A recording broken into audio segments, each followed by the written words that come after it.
que hacemos un alto, volvemos a la vista, el tiempo pasado,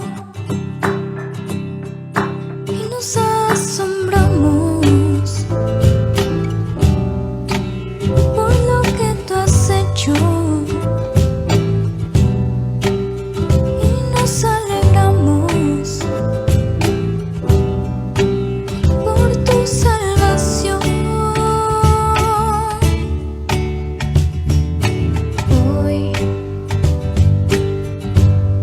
Que somos el fruto de tu fiel cuidado, enviados al mundo. Te damos la gloria, te damos las gracias, te reconocemos sabiendo que tuyo es todo el honor. Señor, te adoramos, nos faltan palabras para esta canción. Señor, te adoramos, ven, sigue cambiando nuestro corazón.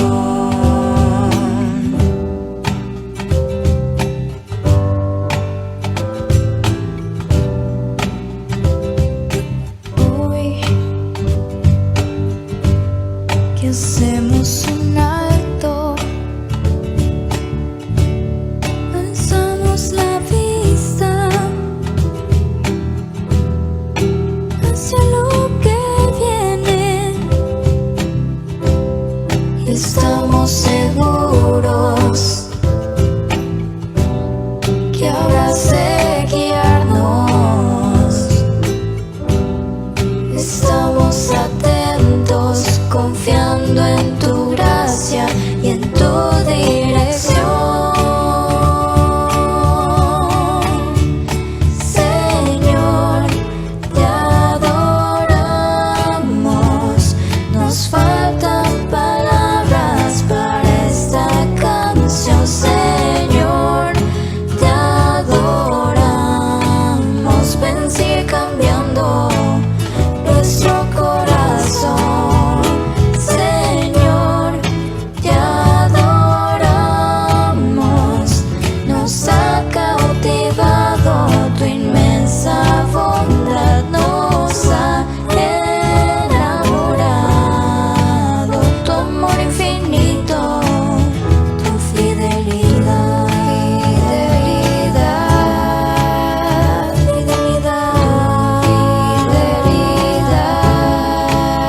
tu fidelidad.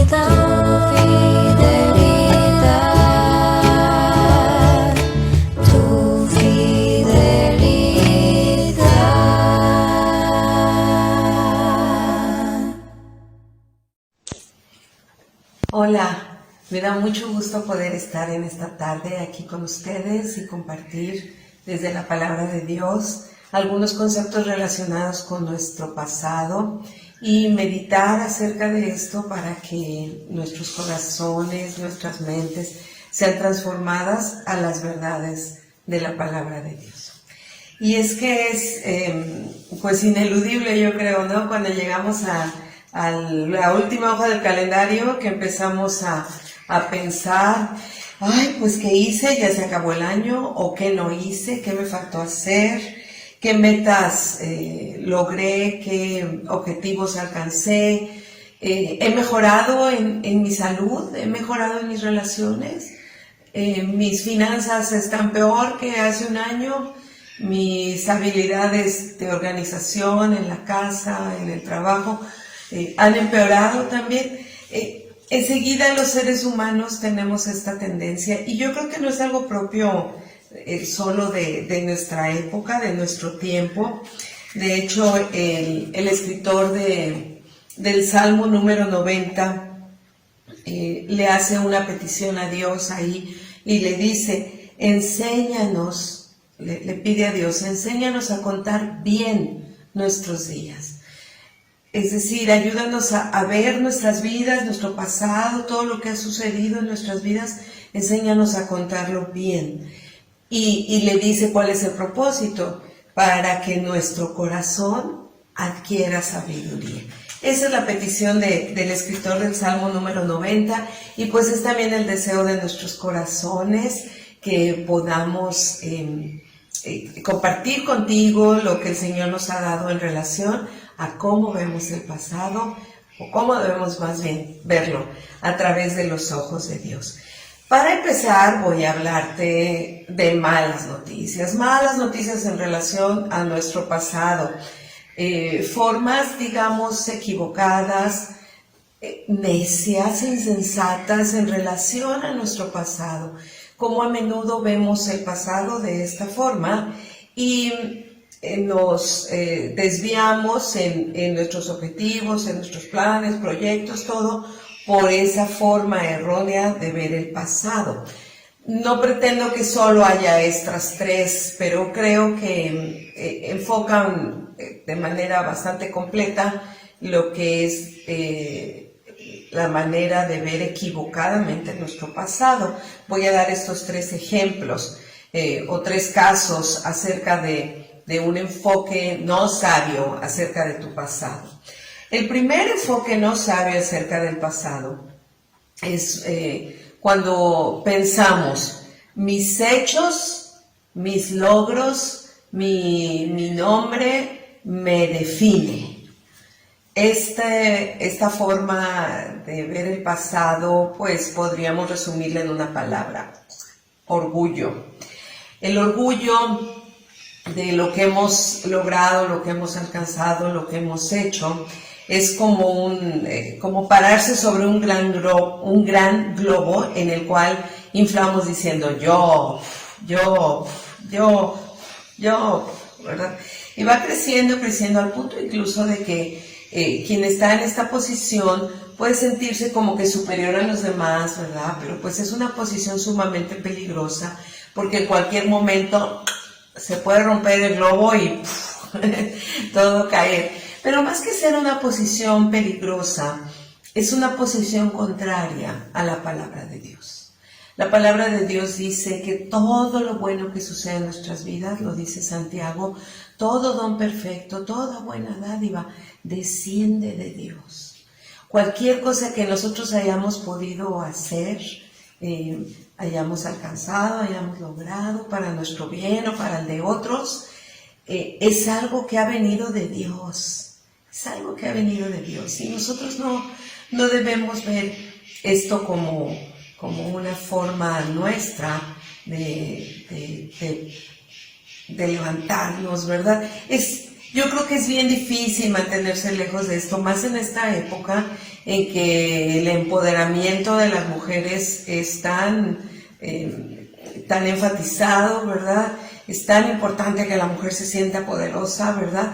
¿Y de dónde va a lograr ese poder que tanto le están pidiendo que tenga? Pues normalmente de los resultados de sus esfuerzos personales.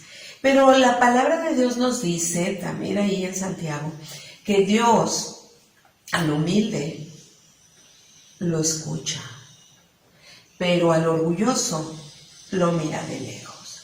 Y yo creo que esta forma de describir la actitud de Dios hacia el orgullo, pues es muy lógica, ¿no?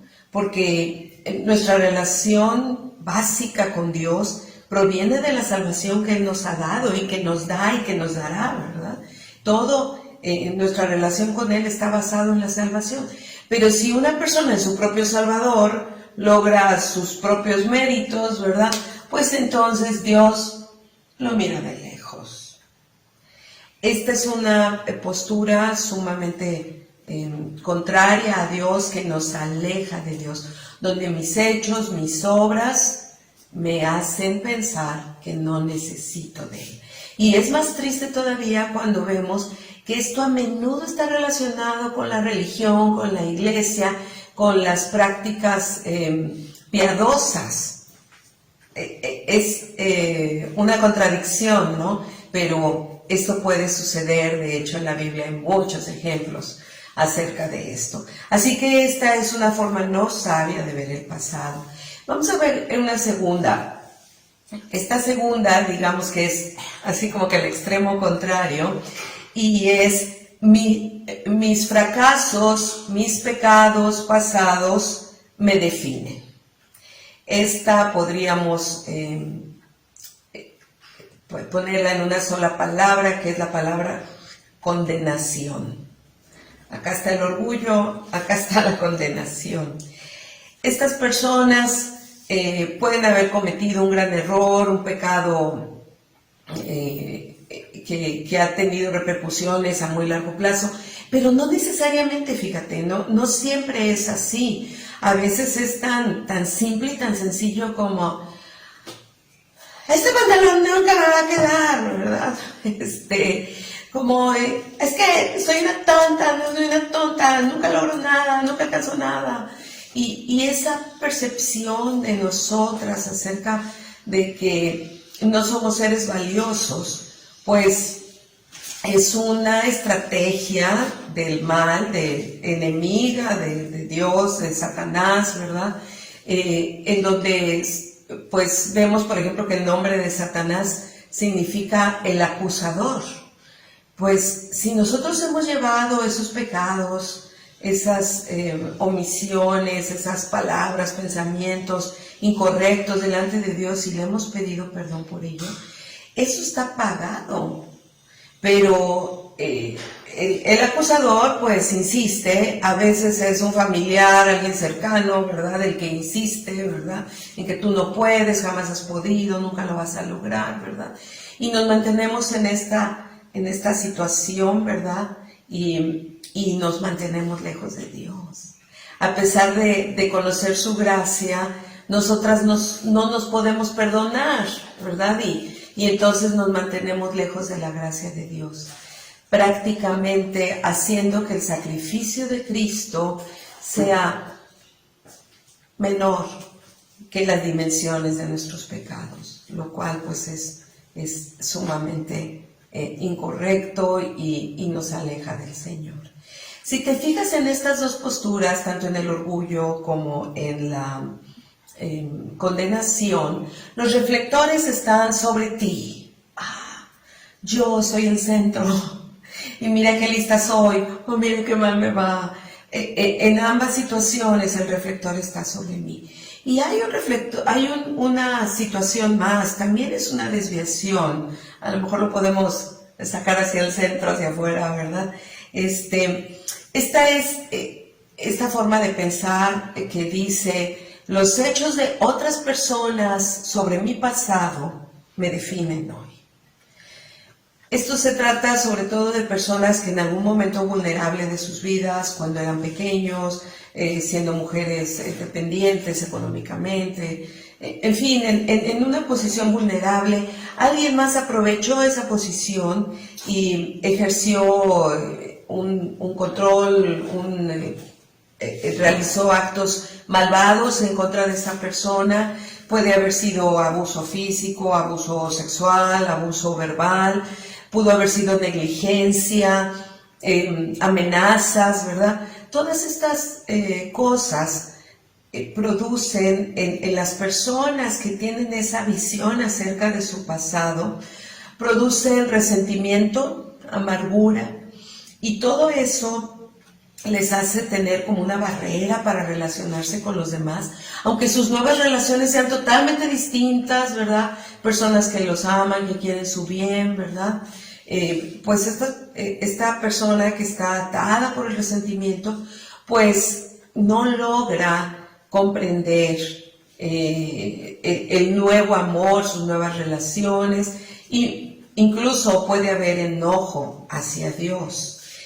Esto es una posición contraria a lo que nos dice la Biblia, no solamente en pasajes en donde específicamente así lo dice, sino además cómo a lo largo de las vidas de muchas personas, como tú y como yo, vemos el sufrimiento y luego vemos a Dios tomando ese sufrimiento y haciendo algo bueno para las personas que confían en Él, que deciden confiar en Él a pesar del sufrimiento. Y precisamente con esto quiero introducir las buenas noticias para nuestro pasado en estas tres situaciones, ¿verdad? En el orgullo, la condenación y el resentimiento o la amargura. Hay algo en la palabra de Dios para nosotros, para evitar esta visión acerca del pasado. Y son las buenas noticias del perdón de Dios. La palabra clave aquí es el perdón. Y entonces los reflectores que estaban sobre nosotras voltean hacia Dios. De hecho, eso es lo primero que hay que hacer en relación a la visión de nuestro pasado.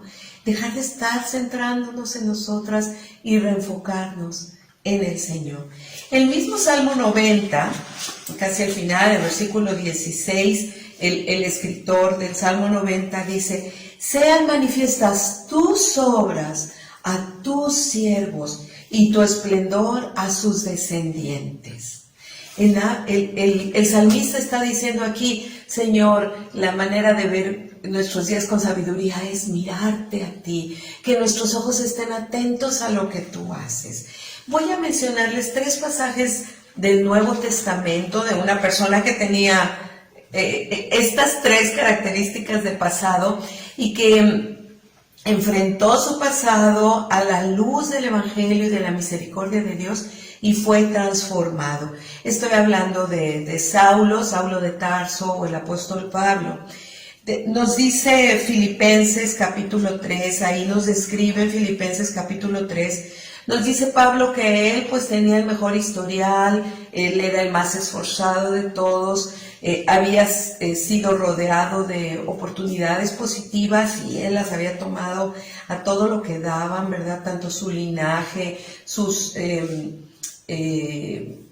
la educación a la que tuvo acceso y después ya el desarrollo dentro de este grupo del fariseísmo, ¿verdad? Saulo era una persona muy reconocida. Pero ¿qué hizo Saulo? Se infló, ¿verdad? Y cuando él conoció a Cristo y se dio cuenta de todo lo mal que había hecho al centrarse en sí mismo, entonces él escribió estas palabras que están en Filipenses 3, del 7 al 10. Dice: sin embargo, todo aquello que para mí era ganancia, ahora lo considero pérdida por causa de Cristo. Es más, lo considero pérdida por razón del incomparable valor de conocer a Cristo Jesús mi Señor.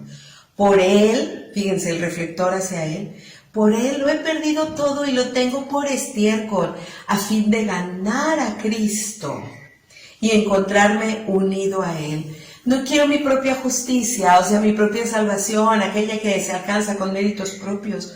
No, lo que quiero es tener esa justicia que se obtiene mediante la fe en Cristo. La justicia que procede de Dios basada en la fe. Entonces vemos aquí a un hombre orgulloso que se da cuenta del camino equivocado, la forma equivocada en la que ha visto su pasado, y él dice: todo eso es pérdida. Y lo que ahora hago es ver hacia adelante y buscar la gloria de aquel que me ha hecho darme cuenta de mi error y me ha dado una nueva oportunidad. Cuando después de que Saulo fue educado, ¿verdad? Y creció en esta fe, en la fe judía, ¿verdad? Él llegó un momento en que el globo se infló tanto, ¿verdad? Que su visión se nubló, y cuando el Dios al que él adoraba llegó hecho carne, pues él lo rechazó a sus seguidores al punto de convertirse en un perseguidor de la iglesia. En Timoteo, en la primera carta de Pablo a Timoteo, Él escribe en el versículo 1 Timoteo 1, en el versículo 13, le dice: anteriormente yo fui un blasfemo, un perseguidor y un insolente. Aquí yo, pero Dios tuvo misericordia de mí. La gracia de nuestro Señor Jesucristo se derramó sobre mí en abundancia, junto con la fe y el amor que hay en Cristo Jesús. Y este es el mensaje que doy, dice Pablo, que es un mensaje que todos deberíamos escuchar, nosotras también deberíamos escucharlo y aceptarlo, que Cristo Jesús vino al mundo a salvar a los pecadores, de los cuales yo soy el primero, dice Pablo. Pero precisamente por eso Dios, otra vez enfocado en Dios, Dios fue misericordioso conmigo, a fin de que en mí, el peor de los pecadores, pudiera Cristo Jesús mostrar su bondad. Si tú has pecado y persistes en algo que sabes que es pecaminoso, cada día es necesario venir al Señor en arrepentimiento. Pero el arrepentimiento también conlleva este enfoque de dejar de mirarte a ti y centrarte en la grandeza de Dios, su amor, su perdón, su misericordia. No centrarte en tus pecados, sino centrarte en el gran perdón que has recibido del Señor. Y aquí tenemos, ya 2 veces lo hemos mencionado, pues realmente el antídoto para el orgullo es el perdón de Dios. Y el antídoto para la condenación es el perdón de Dios. Y el perdón proviene de Dios, es un reenfoque en Dios y dejar de pensar tanto en mí. Que de hecho, pues es el problema también con la tercera forma de enfocar mal el pasado. Estar pensando siempre en lo que me hicieron, en el mal que me hicieron. Yo no estoy diciendo que estemos exagerando, que está mal, que me olvide de eso. No, lo que te estoy diciendo es que eso puede, según nos lo explica la palabra de Dios, puede convertirse en algo bueno. Y tú tal vez vas a decir, ¿cómo esas palizas van a convertirse en algo bueno? ¿Cómo esos gritos y amenazas que me hicieron ser una persona que no diera una en la escuela, etcétera, van a convertirse en algo bueno? Mira, muchas personas se han resguardado del mal en sus vidas, en su pasado, en este pasaje precioso de la palabra de Dios. Y yo te animo a verlo, a meditar en él. Se trata de Romanos 8. Romanos 8, en el versículo 28 muy en particular, dice: sabemos que Dios dispone todas las cosas para el bien de los que lo aman. Pablo sufrió azotes, Pablo sufrió apedreamientos, estuvo encarcelado muchas veces fue traicionado por aquellos a los que él les había mostrado amistad y amor.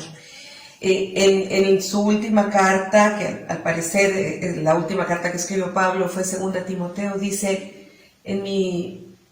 cuando me presenté en el juicio, nadie estuvo conmigo, todos me abandonaron. Pero él dice que Dios no se los tome en cuenta, porque Pablo sabe que aún el peor de los males puede convertirse en un bien, porque la muerte de Jesús, el que los hombres hayan llevado a Jesucristo a la muerte, una muerte terrible de cruz, Dios lo convirtió en algo bueno para nosotros. Lo convirtió en salvación, en la posibilidad de perdón. Tú puedes perdonar a otros porque Dios te ha perdonado a ti. Así que yo te animo en este día a reenfocar por el resto de tu vida los reflectores hacia la misericordia, la gracia, el amor de Dios, el sacrificio de Cristo a tu favor, y pon con letras grandes esta palabra de perdón, el perdón que Dios te ha otorgado. Que el Señor te dé un hermoso pasado sobre el cual puedas alabarlo, bendecir su nombre y traer gloria a Él.